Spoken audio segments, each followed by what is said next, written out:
barbaric.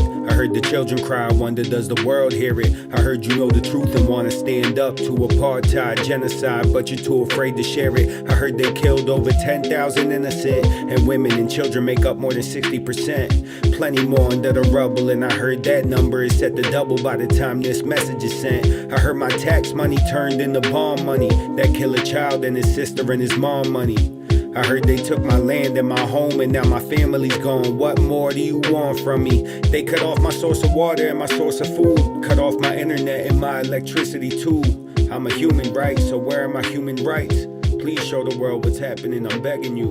We gotta tell the truth. Hello and welcome to episode 5, or it could be 4, of Chat Shit Get Banged. I'm not keeping track anymore, other than to say this is the last one of 2024. Bit of a different show today. It's all about music, specific music. You just heard Martyr by A-Rob. I came across it about a month ago, and I think you'd agree it has timely lyrics as we continue into the 13th month of Israel abducting and torturing doctors and healthcare workers, starving and bombing Palestinian men, women and children, which of course follows 75 years of pretty much the same, but not at this rate of devastation. As of the 4th of October, according to Reuters, 2/3 of Gaza's buildings have been damaged or destroyed, leaving behind 42 million tons of rubble and untold numbers of dead underneath it. At least 20,000 children are missing, and the ethnic cleansing of northern Gaza continues apace. I happened upon the song Martyr because I went to see Lowkey perform at Jazz Cafe on Saturday. I bought the ticket on a whim at the end of August when I was on a trip to Bristol. At the same time, I got tickets to see Diane Abbott at South Bank and some poetry at Rich Mix. Those were the days. I had cash to flash. No longer, alas. Anyway, in preparation for me going to see Lowkey, I thought I'd go back to listen to Soundtrack for the Struggle, an album that came out in October 2011. At the time, I'd just come back from living in East Africa and reporting in Congo, and threw myself into what seemed like a burgeoning anti-imperialist movement, which he created the soundtrack for. I heard him perform live back then, when he was doing student unions, and a couple of years later at the O2 Forum in Kentish Town, and finally 13 years later at Jazz Cafe, alongside some new tracks just on Saturday past. I wrote an essay a couple of months back called Ethnography of Working Class Black, White and Brown Men, and ended it by saying, I'm looking forward to Lowkey's next album. Hand on Your Gun is a banger, and Soundtrack to the Struggle was exactly that. Here it is from his gig on Saturday, dedicated to Palestine action. They used to have a factory for Israel's largest arms company, Elbit Systems, in Tamworth, and they don't anymore. But this track isn't only dedicated to Palestine action, it's also dedicated to the suit-wearing arms dealers and the champagne-sipping depleted uranium droppers. This track goes by the name of Hand on Your Gun, and it goes a little something like this. Keep your hand on your gun. Let's hear ya. Don't you trust anyone. I can't hear you. Keep your hand on your gun. What's that? Don't you trust anyone. Louder, louder, louder. Keep your hand on your gun. Don't you trust anyone. Okay, drop it, let's go, let's do it. Make some noise for Kareem Masulhi on the ones and twos. Make some noise for all the action seen thus far. Let's go. Keep your hand on your gun. What's that? Don't you trust anyone. Let's hear ya. Keep your hand on your gun. Check it. Don't you trust anyone. First in my scope is BAE Systems. Specialize in killing people from a distance. Power is a drug and they feed the addiction. Immediate deletion of people's existence. Who says what isn't legitimate resistance. To push these buttons, you don't need a brave heart. State of the art darts, need more than your face guard. You might impress an A and art with your fake bars, cause you probably think Rolls Royce only make cars. This is for the colonizers, no reverberated. Say this beef all the way back to Oppenheimer. Call it warfare, but your wars aren't fair if they were to be. Scam for the funds, they will mangle your son. If you try to speak out, they will stamp on your tongue. To your land, they will come till you stand up as one. It's begun. Keep your hand on your gun. What's that? If you ever use Spotify, you may have noticed that playing a song will lead to Spotify recommending you what they consider to be similar tracks. So that's where the first song of the episode, Martyr, came from. And also this one, Al Kafia by Shadia Mansour, featuring M1 from Dead Prez.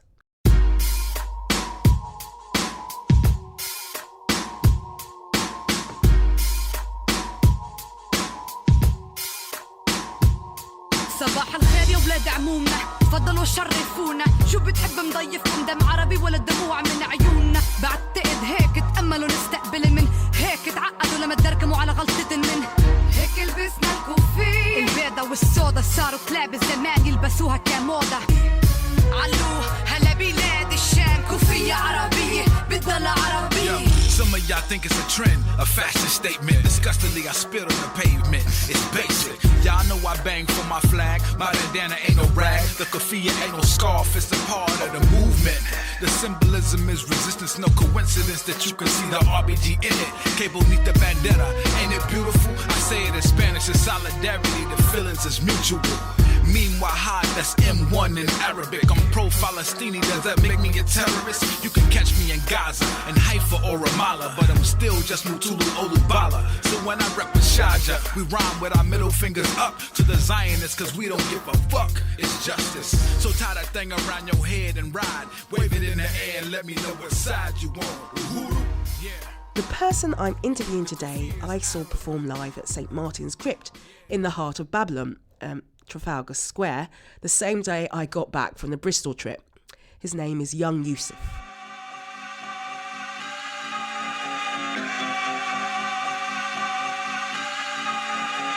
Felt lost when I stepped inside. Planes fly by the apartment heights. Landed at 1 but it felt like 5. Mind's not right from the sleepless nights.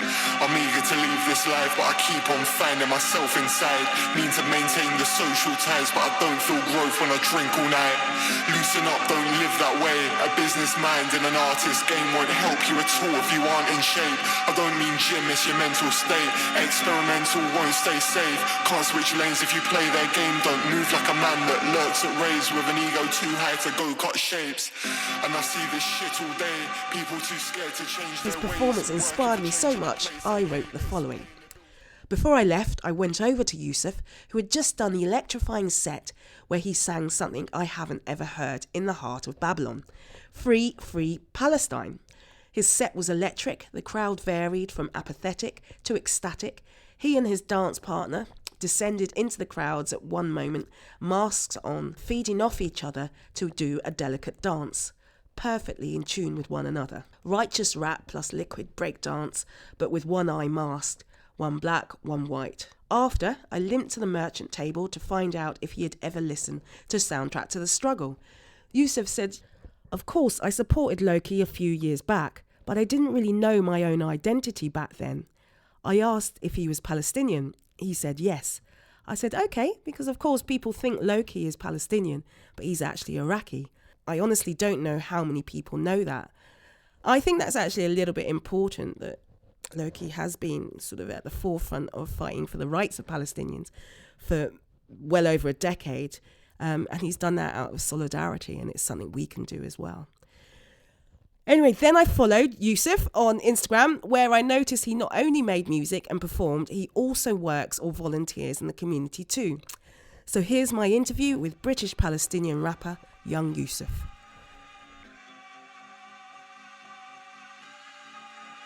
Young Yusuf, why have you brought me to the other side of London?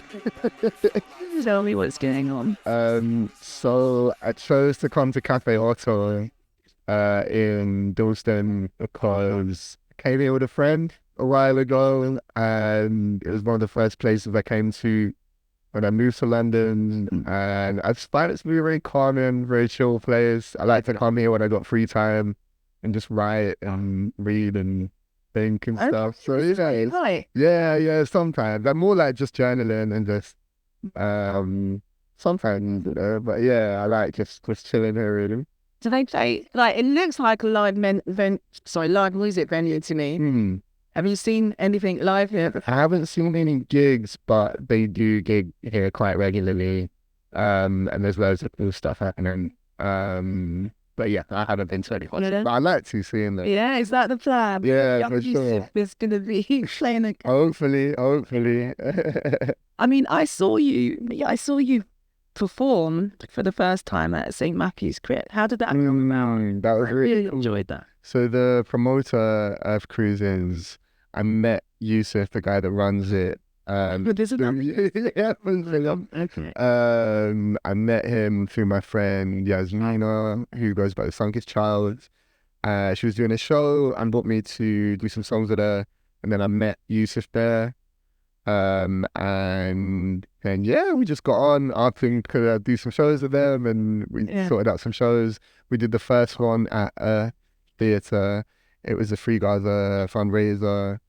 Oh wow! Which was amazing. Such a beautiful venue, and it felt so great. The lineup was awesome as well. Then we did the show at the Crypt, with Plant Food and Joshua. Ian, that's my friend. Yeah. Okay, cool. Yeah, that's my friend. So who I've since found to love as well. Like I hadn't discovered his music before that. That's the thing, actually. You get to play all these different people, is that you become a fan as well. No, for sure. It's amazing. It's such a nice way to find new artists and meet them as well. So I was listening to your album.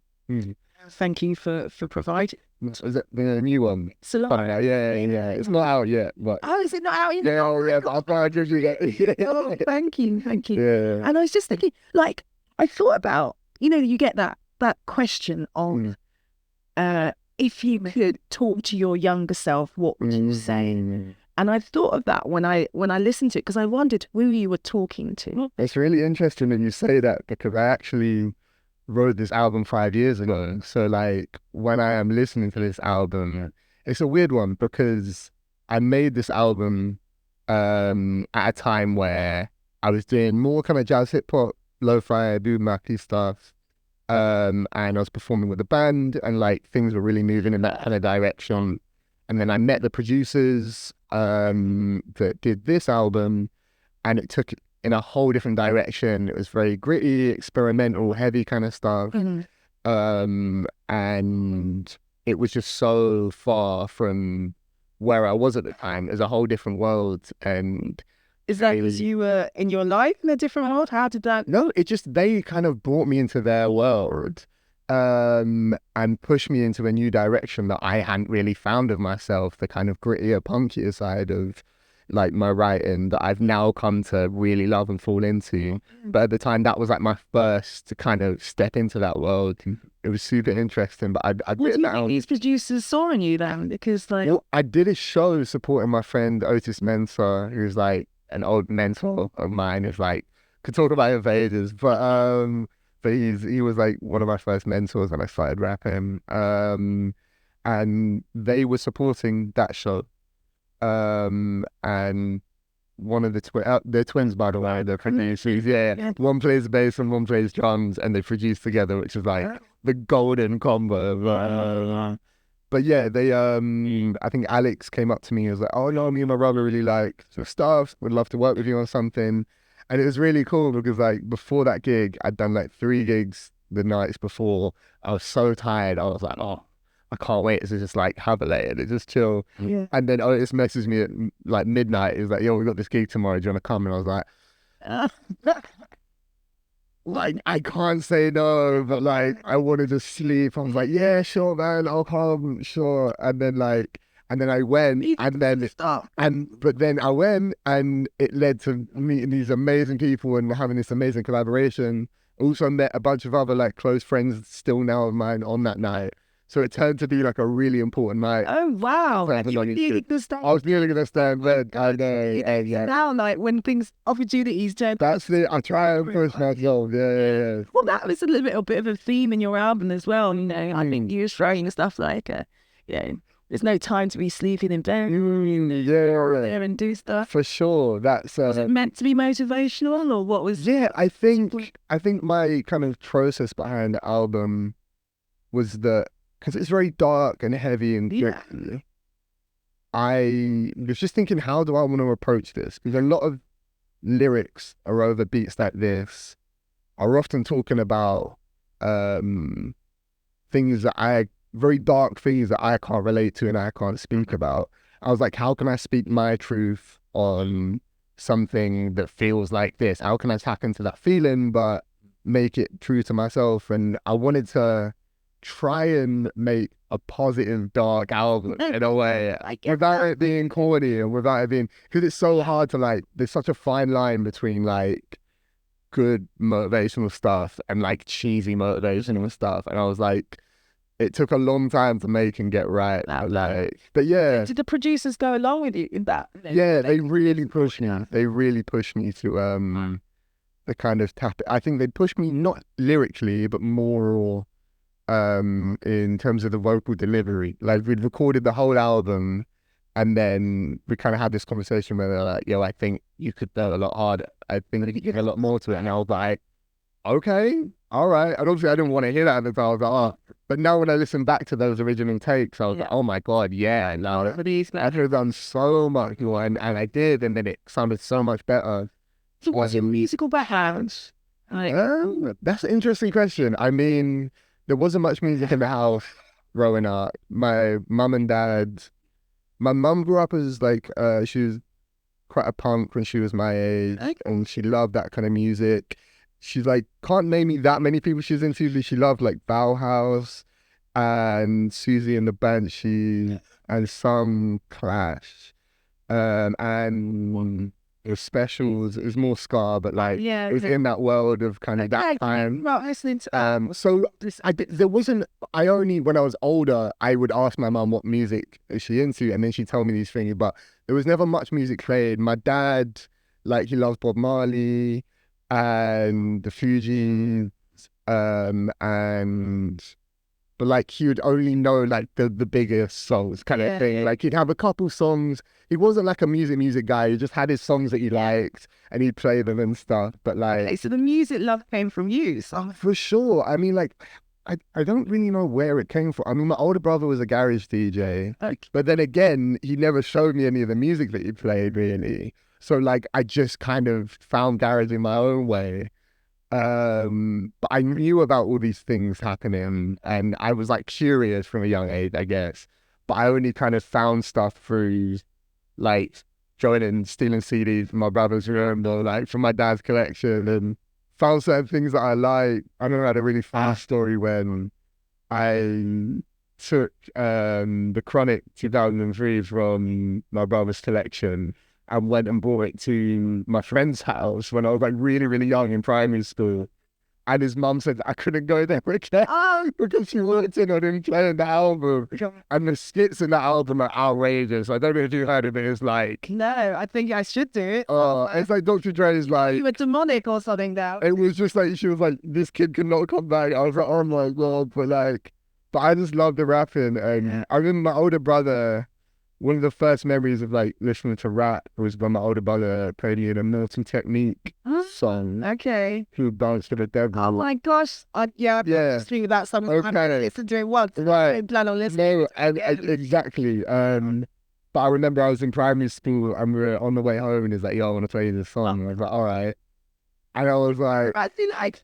It was like, do you know what? It was weird, yeah, because like, felt so, like my stomach was like, like after, it was like, it leaves you feeling like cold inside.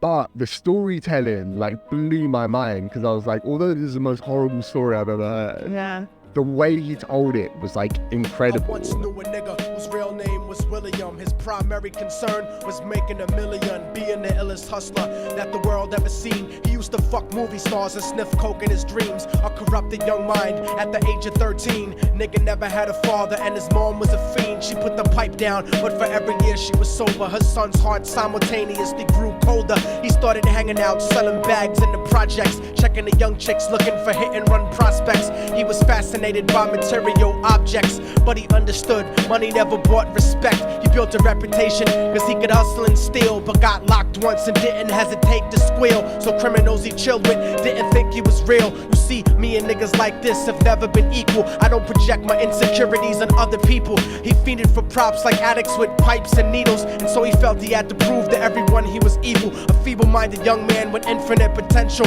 the product of a ghetto-bred capitalistic mental. Coincidentally dropped out of school to sell weed, dancing with the devil, smoked until his eyes would bleed. But he was sick of selling trees and gave in to his greed.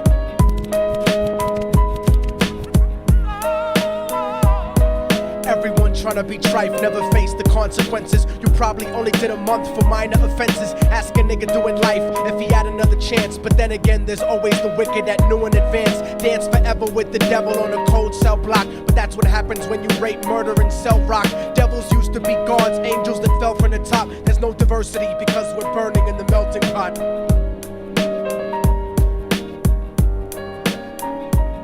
So Billy started robbing niggas, anything he could do to get his respect back in the eyes of his crew. Starting fights over little shit up on the block. Stepped up to selling mothers and brothers the crack rock. Working overtime, making money for the crack spot. Hit the jackpot and wanted to move up to cocaine. Fulfilling the Scarface fantasy stuck in his brain. Tired of the block niggas treating him the same.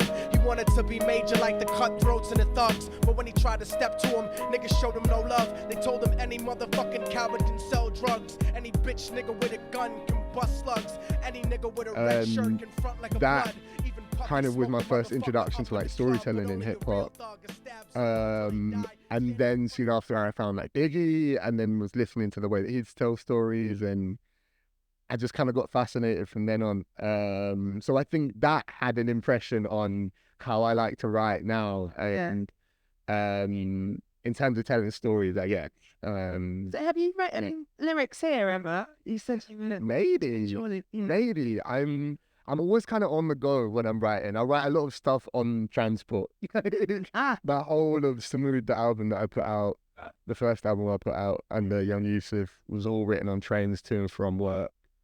Hang on, so let's just give me a bit of a timeline, because before we started recording, you said that you had a completely different persona. Yes. A while back. So I used to go by Yusuf Yellow. Okay. And that started in 2018.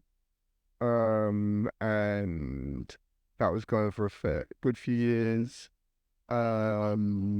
And yeah, it was more jazz, hip hop, lo-fi starting. Okay. And there was kind of a time where like everyone was kind of doing that sound, and like that sound was like the thing for a while, the kind of lo-fi hip hop stuff. Like Loyal Kana kind of blew it up, and then like a lot of people kind of on that wave. And then I went to Leeds. Well, I originally went to Sheffield to do psychology. Met some musicians that went to Leeds College of Music, switched and went there.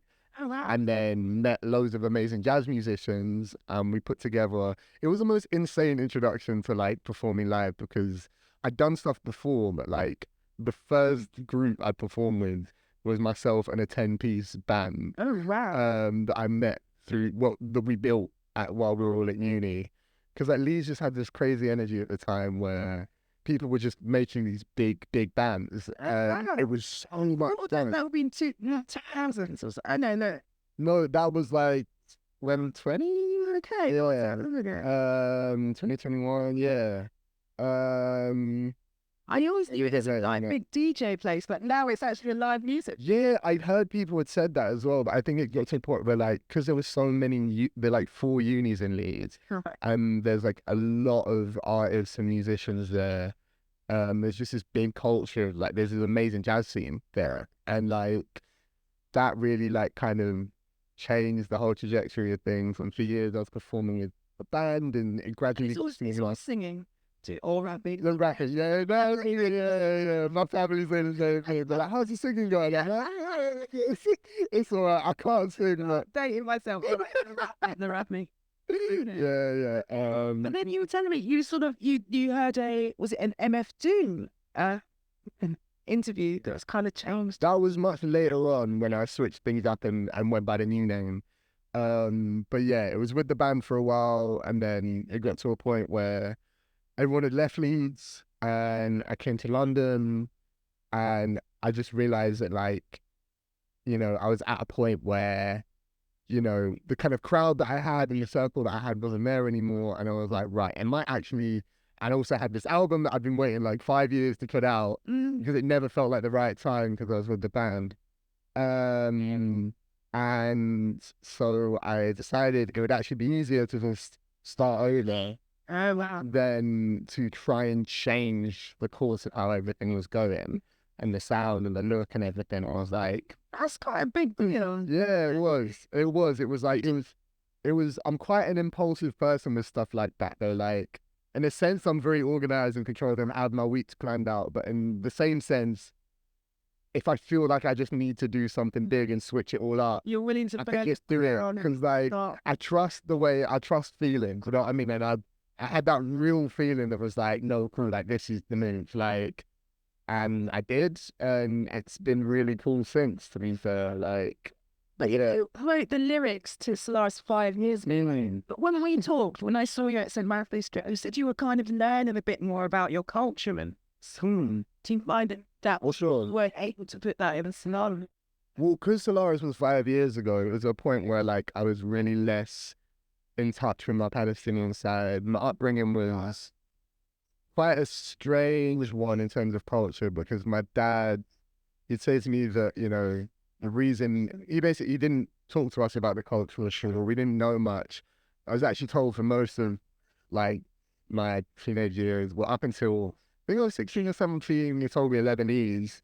My dad thought it would be safer if we thought that than being Palestinian, because he faced a lot of racism when he came to this country, and he didn't want us to face the same.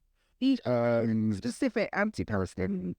Well, just a lot of racism. I mean, this country. Yeah, and for sure. And it's crazy some of the stories he telling me, and he'd just be like, "Oh yeah, that was a weird day." And I'm like, "What do you mean?" Like, so we really didn't have, you know.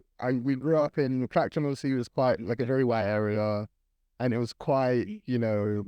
I didn't know any other Arabs. In fact, there was one kid called Ayman, but we weren't that close. And we'd never, because I was super unaware of like any of the Palestinian side of the culture. It was never anything I'd thought about. It was a really weird kind of conversation when I realized we were Palestinian, and then started trying to figure out what that meant, and, you know, what the history was, and then that the culture, you know, certain cultural things were, and then found Islam, and that kind of, you know, made me dive deeper. It was something I'd spoken to friends about along the way, and then it got to a certain point where it just felt like it was something I really had to do. And I just had that strong feeling in where I was like, this is... Was that when you were in Leeds or at home? No, this is when I'd come back to St. Albans again. A friend of mine called Ishak took me to the mosque for the first time I'd ever been, and it was just a really powerful feeling, and I felt very connected. And yeah, it's been a journey since, ups and downs, but like, it felt like something I needed to do, and it felt right. Is that what led to community work? So I saw that you're doing stuff. So those two aren't linked, but I was just really fortunate to have found certain people that were doing amazing work through CADFA, the charity in Camden. I found because I went to there were kind of two organizations that are run through there. There's CADFA and Camden Friends of Palestine. I went to Camden Friends of Palestine. No, sorry, I'm mixing up the story. I went to a St. Albans Friends of Palestine meeting, and then the lady from CADFA was there doing a talk, and then I went to Camden and met them. And their charity, basically, they partnered with a group in Abu Dis in Palestine, and they help young children come over to visit the UK and partner with a school in the UK to help amplify their voices and have their voices heard, and also show them another side of the world. And it's always a really beautiful experience for the kids, and people learn a lot too. So I really wanted to get involved with that when I found them. And the first time I got involved was last year. I did a performance for their like final event, and then it came around this year again, and I was like, hey, like, could I maybe do like a rap workshop for the kids? Because I think it would be really cool if like some of them might, you know, come away from it thinking, oh, this is a way that I can tell my story or have my voice heard, or even just figure out, you know, for me, it was just figuring out what was going on in my head in a creative way. So like, we did this workshop and it was beautiful. Like, the kids seemed to really enjoy it, and sat and had food together after, and that was lovely. And then I met... You see any muddy rappers there in that group? There was one kid who was like a beatboxer, which was really cool. And he seemed like, and he did a little rap after in Arabic, which was really cool as well. So he seemed like he might be drawn to it. And it was really cool. I was like quite thrown by some of the kids' responses, because there was one part at the end where I was just talking about how to find beats, and like a way that I found beats originally to rap over, because I didn't know any producers, but just there's this thing on YouTube called type beats, and you can just find a rapper that you like and type in, say Nas type beat, and it will play a beat like Nas, like similar to that vibe. And that helped me find what kind of thing I wanted to rap over. But what was really cool is one of the kids, when I was like, okay, cool, so what kind of rappers do you guys like? And one of the young kids was like, Nas? And I was like, oh, okay. Like, damn, I thought like, yeah, I was expecting some, you know, mainstream poppy rapper kind of thing. Yeah, I mean, but I was like, wow, that's really cool. So yeah, that was really nice. And then You plan to do more with them? Is it St. Albans? Yeah, so they're Camden. They're a Camden group called CADFA. I always forget what the acronym stands for because it's really long. But it's like Camden and Abu Dis Foundation or something. But yeah, I definitely want to do. I also run a poetry night for Palestine with them as well. That raises money for CADFA, which has been really cool. I think we've done like 6 of them, 5 now maybe. Now. So what is that, open mic or just... Yeah, open mic. Well, what I do is like I get a headline poet to come down and start the night, and then I open it up as an open mic after kind of thing. And yeah, I've had some really cool people come down, met some amazing new people too. What's the name of the night? Poetry for Palestine, yeah, Cafe Palestine. And then I've recently just met with a new collective who are amazing called Compass Collective, who help encourage arts and music and theatre to young refugees in the UK.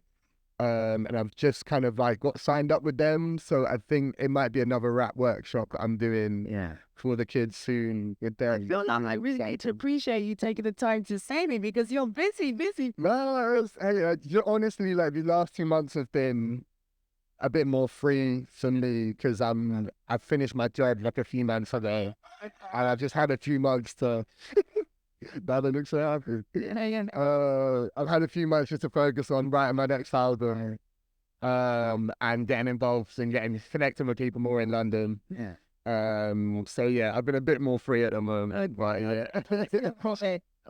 there a possibility? I know you know I'm a little bit ill. Is there a possibility that you could teach me something rap-wise? You been teaching all these kids what would you? I've always wanted to be a rapper or a comedian. Oh, okay, it's like that. Interesting. Where would you start? Okay, so I'd start by asking what kind of rap you like, then, to try and figure out what kind of way you'd want to approach it. I guess what kind of rap are you into? Like, I don't want to say, hey, let's do this style. Yeah. So like, okay. Well, there's a lot, to be honest. I could say, okay, obviously there's Missy Elliott. No. And then, oh my God, Nas as well. But I feel like I know what it is. Oh my God. That is cool. It's cool. Give me a second. Yeah. Okay, so Far Side. Okay, no. Who else? Well, Jay Dilla, I mean, he was a producer. Okay, so it's like, the common thread is like music with like a message. Yeah. Because a lot of those rappers are like, I guess Far Side sometimes a bit more like, a bit lighter. The Roots was oh my God, amazing. Yeah, cool. All right, let's say the Roots as the amazing. So would you say you were more drawn to like a storytelling style, or like speaking on like a message, or just more? I don't know. It's interesting because I'm trying to figure out how I'm gonna interpret it. Yeah. I mean, I guess I try and do storytelling. I'm a writer. Okay, cool. So what kind of writing? What's confessional? Okay. No, I'm a journalist. I do journalism stuff. Also, I've just written a book. It's like a memoir, comes and journalist book, and so that's got stories. Okay, cool. So I'd say like what I said to the kids was like with the tight beats, for example, if you were to find like, let's say if we can find the Roots tight beat, let's see what we find. Explain what you do. So I've just typed in the Roots tight beat, and this just came up as a beat that's meant to be in the style of the Roots. Okay. So have a listen and then see. Okay, nice. So kind of old school green back style. And then I'd say when I'm hearing this, like, what does the beat make you feel? What comes into your head? And what kind of, when you hear this, does anything pop into your mind? Is there anything that like you feel drawn to? Because for me, what I like to do when I'm starting to write is I often start with the music. Unless I'm doing poetry, I'll listen and sit with the music and be like, what place does this take you to? You know what I mean? It's like, what am I thinking about? What am I feeling when I hear this? And then sometimes, like, a nice way I've seen certain people work is to just mumble a flow until you got a little flow. And it's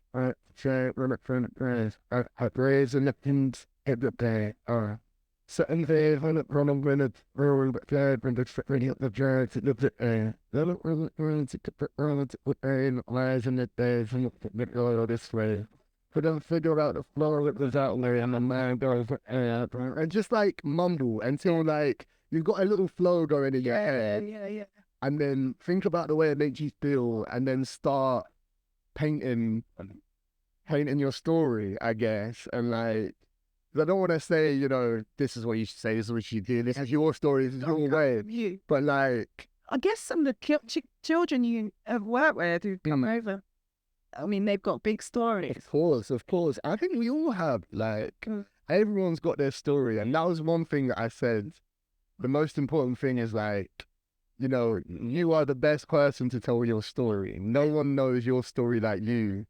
And if you're speaking your truth, there are an unlimited amount of things that you can write about because you've had a life, and there, you know, it's just about awareness of that, you know, life and what you've been through. So that's just like a little, I don't know, way to like start with something. Yeah, yes. All right. Well, I mean, after that, you're gonna have to do a little rap for the mic now, a little freestyle. A freestyle. Yeah. Okay.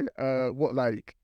I mean, off the top, I'm probably useless, but I can rack some bars. Please. Okay. All right, cool. It's kind of like a story that I did with this group called Plant Foods. So, listen close as a plant grows. Once a seed in the earth that was birthed on a large slope.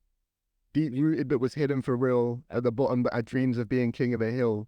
To stand tall like the trees and the roses. Battle through the showers, building powers from its ocean. The days it kept counting.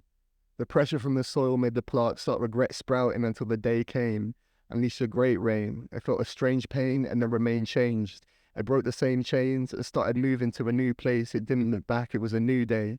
The plant noticed it was closer to the top, but at the second stage it saw more things it hadn't got. So excited that it knew it wouldn't stop. In its mind it was ready, in reality was not. It looked for guidance saying, tell me what you need, but the other plants around it found a new way to feed. Saying, here's how you do it, but don't do it like me, or you'll get chopped down Monstera Swiss cheese. In this new world, the plant felt so lost, thinking how would it ever get to the top? The plants around it grew, but it couldn't move on from the same spot, so determined that it knew it wouldn't flop. Until one day it stopped. I had a look around and noticed all that it had got. It spent so much time looking off that the plant didn't know it was surrounded by God. And from then on, it didn't see the hurdles, found a way to feed because it connected with its circle. looked up at the trees and noticed they were never solo. They had to grow together and do the show together. And as soon as it let go, the sun shined bright and the plants said, let's grow. See, the message here is know the love around you, show love back, and the future will astound you. Yeah. Thank you. Thank you. Oh my gosh. Okay, so I wanted to talk because, like, I mean, we touched on it briefly. A live show. Like, I was blown away by your live show. You had, I mean, obviously you're a character when you're performing, but you also had a kind of partner. And a bit about, well, actually, first tell me about your character. And you know, what you're wearing and why, and then the duo as well. So the mask it's a Venetian Phantom of the Opera style mask. And when I was looking for what mask I wanted to wear, I'd found the story of the Phantom of the Opera, and I thought it was really fascinating because it's about a musical genius gone rogue that haunts an opera. And I was like, that just sounds cool as fuck. Sorry, am I allowed to swear on you? Yeah. I was like, that just sounds... You always ask me, and I'm like... All right, cool. Why do you want a mask? Like, before you choose... Okay. Halloween. Yeah, because I was inspired by the MF Doom message of music is becoming so much more about the people and their personalities and their, you know, what they get up to in their personal lives, and it's becoming less and less and less about the music itself. And I felt that wearing a mask in a way takes away from who I am as a person, and on my social media and things, I don't say much about my personal life. I just try and keep it about the music, I guess. I like to build worlds around the music that I make and really kind of make it feel like, you know, a real performance, make it feel like they're going to see a show, and it feels more theatrical and more like, you know, more like a show. Now I've got this mask and I feel this character. It feels more solid. So would you say, like, if your family came to see it, they wouldn't see you as, you know, they wouldn't know you as that person? I'd have to ask them, really. I mean, is that what you're going for? That you're completely removed from your sort of daytime self, that it's, you know, that sees your family? No, I still feel like myself, but I think it's made it feel more whole. I always felt like when I was stepping on stage, I was tapping into a part of myself that I can't get anywhere else. And it's where I'm most free. When I'm on stage, I'm like more free and comfortable than I am in most situations, to be honest, because it's just me doing the thing that I love doing.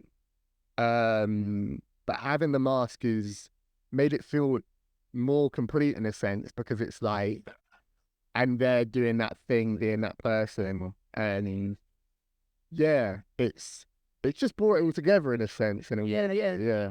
And so when did there was a guy dancing, when did that kind of come? Eli, yeah. So I've known Eli for a little while now through a few friends of mine, and we've got closer over the last few years, and he started posting his dance videos on Instagram, and I always thought it was so cool. And then one day I just had the idea, so maybe bring him in and do something together. And I was like, hey man, like, do you want to maybe try and work on something together for a show? Super up for it. And then we planned it out, and when we did it at the show, that was the first time we'd ever done that before. Like, it was the best time I've seen. I mean, he's amazing, so like, I knew it was going to be great, and I'm confident in using my body for performances, so I knew that we'd connect, because we get on, we're good friends, and like we get on. I can see it felt like very much like in sync. Well, sure, I think we just both trusted each other, and it was like, let's just go out and have fun, you know what I mean? And we did. What are your plans going forward for young Yusuf? So Solaris will be coming out on the 10th of November. Oh, okay. So in like a week. Really exciting. Wow. What are the plans for that? So we're doing the headline show at the Jago in Basingstoke on the 15th of November. And have a few more videos to come out with it after it comes out. And hopefully be doing another show in Leeds soon. I just did one the other day where I did some of the Solaris songs for the first time. I don't know. We're supporting Tyler Quiley, which was a real song.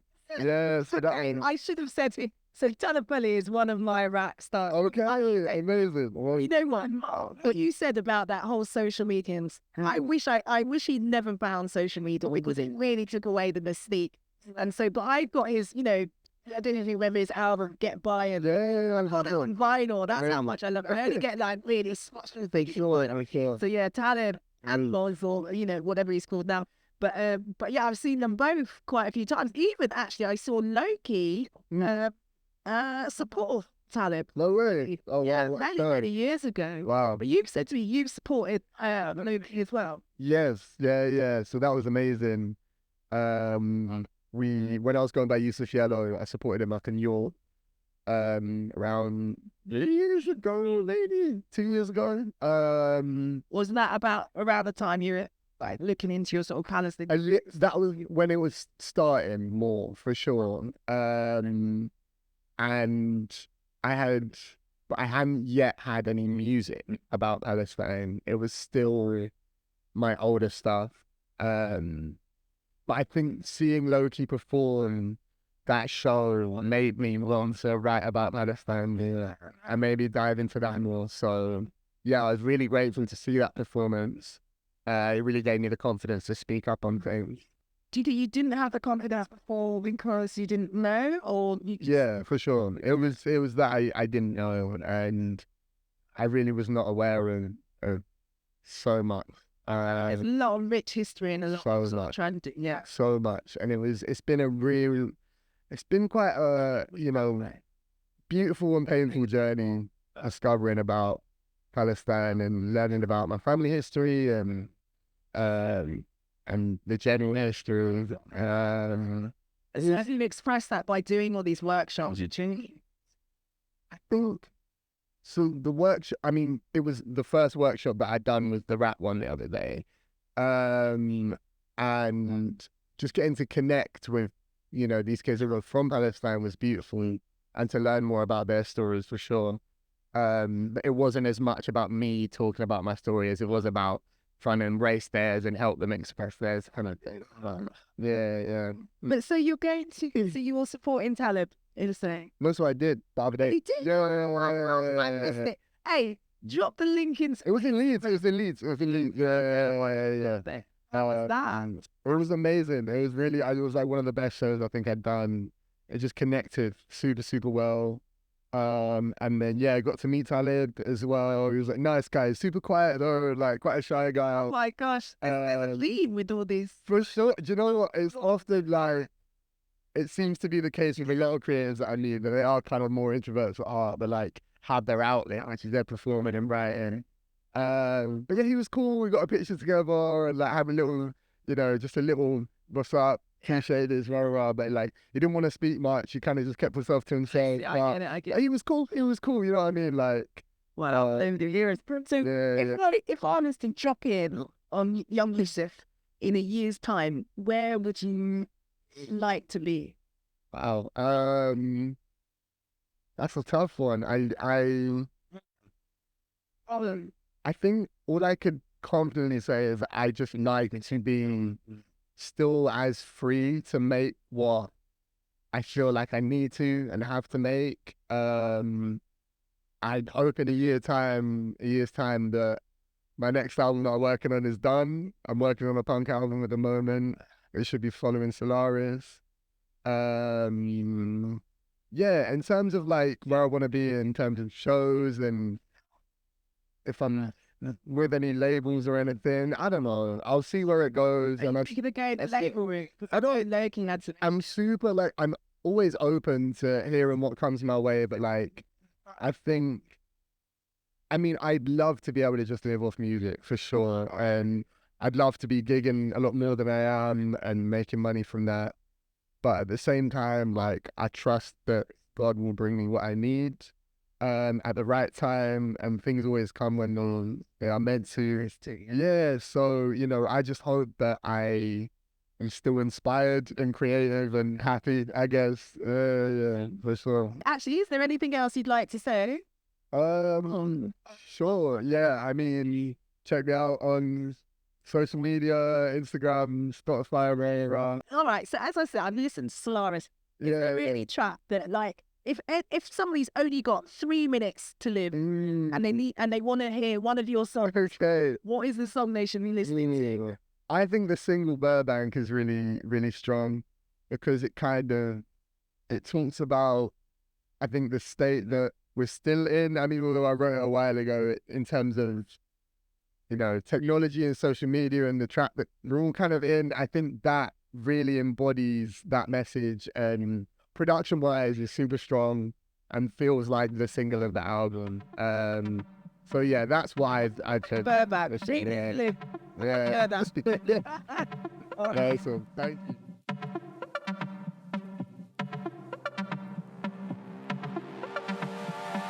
What do you see?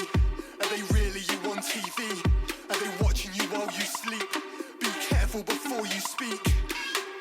Lost at sea, where the sky's a reflective screen. Don't stare at the sun or you might go blind. What's that to a man with a dream? They move in cycles, give you a name and a title, make you attend a recital. If not, they'll be aiming a rifle. Viral. Everyone wants to go viral. Can't you see it's a virus trapped inside of an iPhone? But that's not me, that's them. Eyes wide open again. Not gonna fall for the lies you send. Must stay far from a style or trend. Yeah, that's them. Nights inside with a pad and a pen. Trapped in a den, trying to find answers to all these questions. Thanks for listening. You'll find all the tracks listed in order in the show notes, plus details for young Yusuf's next gig. As said at the top of the programme, this is the last of the year. If you want me back next year, become a paying subscriber or drop some money into my PayPal. This last track is 6 years old. It's called Zionist Agenda by Genocide.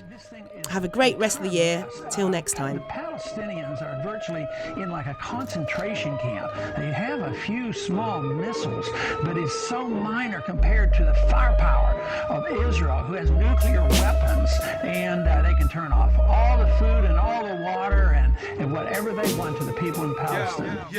Ladies and gentlemen, I want your attention. Let me take you back to 1897 in Basel, Switzerland. Zionist convention with Theodore Herzl and rest of the henchmen. The session agreed to return to Zion. 1903, the Aliyah be arriving, supported by the British. Pro-Zionist minded, Brock said Judea stood in the way of whites men, aided with the Arthur Balfour Declaration, working with Rothschild, another Freemason. America joined up, approved the migration. Palestinian land they began taking, civilian resettlement, planned partition. Many got killed from their own home driven. The war got built with no opposition. West Bank, Gaza resembling a prison.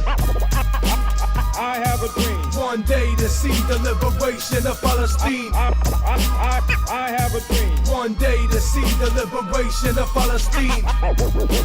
I have a dream, one day to see the liberation of Palestine. I have a dream, one day to see the liberation of Palestine.